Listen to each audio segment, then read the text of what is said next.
So, a couple of days ago, I was making a video. I made a video, and the video was about chosen ones who disobey God.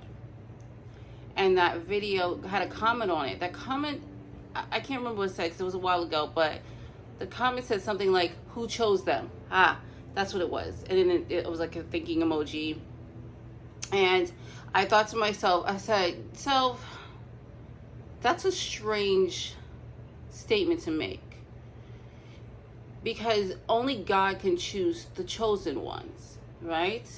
So I thought, see, this comment sent me down an entire rabbit hole. I was deep. I went deep into this rabbit hole. And I started thinking, like, only God can choose the chosen ones, right? So if you choose yourself, because okay, let me get back to this, because after that I said to my son, because he's a chosen one too, and he's by God. And I looked at him and I said, what?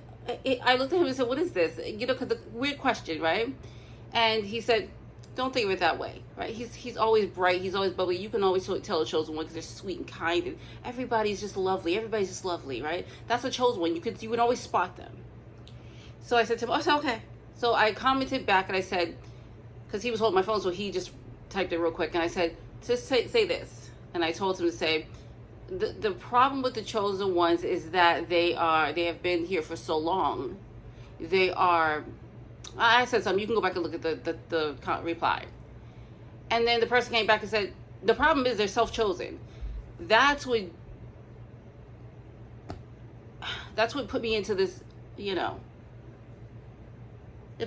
the rabbit hole I went. So I'm thinking, you guys, so what does that mean? Like, if you are self-chosen, what's your mission? Right? And I was like, well, Spirit, what's your mission if you're self-chosen? Like, what does that even mean? And Spirit kind of was like, direct me into a different thing. That doesn't make any difference, whatever it is, right? But what about this? Is what Spirit was basically saying. So we had a nice little dialogue back and forth. It was just a thought process back and forth, right? So I started thinking, I said, well, when you are chosen by God, you go through hardships, trials, tribulation, test after test after test after test, losing people, losing money, losing friends, losing loved ones, people that you loved. You just lose. You go through a lot when you're a chosen one. And I'm like, well, if these people are choosing themselves, what is their mission? And Spirit redirected me and said, wrong train of thought. So I started thinking again. I said, well, if people are choosing themselves, you would think, because I've been through everything. I've been through hardships, loss, betrayal. I've been through poverty. I've been through everything that you can think of that God would put a chosen one through. Because when you're chosen, you don't really want to be chosen. I mean, it's great to be chosen, but the chosen ones go through a lot to be chosen, okay? And it's not too far out the realm to think that you would come across a chosen one on the internet. There's 144,000 of us. And since the internet is a way of transferring energy or knowledge through the world, right? That's just how it works. Sorry, I'm thinking while this is going, I'm thinking. Then it's not too far out the realm to think that you would come across a chosen one on the internet, because it's a new information wave, right? Okay. So, and it's interesting because I know chosen ones. They have a certain beingness to them. They always want to lift people up. They never want to tear anyone down. They want to lift you up. You can always, I thought it was interesting. So you can always tell a chosen one, but I thought it was interesting because I'm like, this is exactly why God can't establish kingdom on earth. He can't establish the kingdom of heaven on earth. I started thinking this. This is my thought process. Okay, you ready? Because God-fearing people, allegedly, always attack other God-fearing people. Make it make sense. Because the Luciferian people, the Satanist people, they come together. They work together. That's how they get so powerful. Because they work together. But you always see the alleged God-fearing people. You're not chosen by God.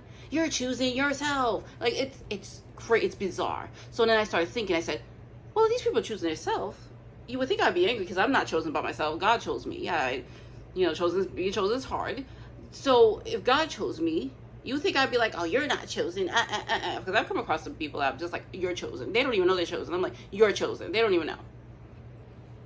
It's just a light they have within them. They're always trying to lift up everybody else, bring peace to the earth, right? So you think I'd be upset by this, people choosing themselves? You'd be wrong. But who cares? Because who cares?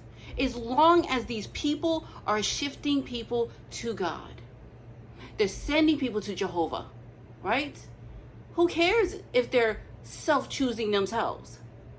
As long as they're obedient to God and they're sending people to God. What do we care that they're not actually chosen by God? Why do we care so much? You say, well, they just want fame. They just want fortune. They just want recognition. They want power. And I say this, listen, if you're so concerned about that, then that means that you carry the spirit of envy, jealousy. That don't come from God. So are you of God when you carry yourself and worry that somebody else might get famous and be whatever, right? Do you care? No, that's you being envious. And that's you being jealous. So people being falsely chosen or choosing themselves should not be your concern. Your concern should be